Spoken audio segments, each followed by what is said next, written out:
PTI ने election commission के खिलाफ तौहीने अदालत की दरखास्त दायर करने का फैसला कर लिया। पीटीआई रहनुमा नियाजुल्लाह नियाजी ने इंतखाबी निशान बहाल करने से मुतालिक पेशावर हाई कोर्ट के फैसले की मुसद्दिका नकल इलेक्शन कमीशन में जमा करवा दी है। मजीद जानते हैं डॉन न्यूज़ के नुमाइंदे इरफान सदुज़ई से। इरफान, तौहीने अदालत की दरखास्त कब तक दायर की जाएगी? जी, नियाजुल्लाह नियाजी ने अभी जो पेशावर हाई कोर्ट का तफसीली फैसला है वो इलेक्शन कमीशन में उसकी नकूल जो है वो जमा करवाई है और इलेक्शन कमीशन से ये दरख्वास्त की है कि जो पाकिस्तान तहरीक इंसाफ का इंतखाबी निशान है बल्ला उसे वेबसाइट के ऊपर अपलोड करे।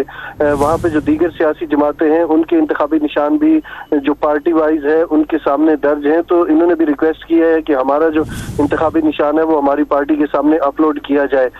अभी इलेक्शन कमीशन का इजलास खत्म हुआ है, अभी तक फैसला नहीं किया गया कि इलेक्शन कमीशन सुप्रीम कोर्ट से रुजू करेगा इसके ऊपर या नहीं। हमारे ज़राए ने अभी इसकी तस्दीक नहीं की है। जी, बहुत शुक्रिया इरफान सदुज़ई अपडेट करने के लिए।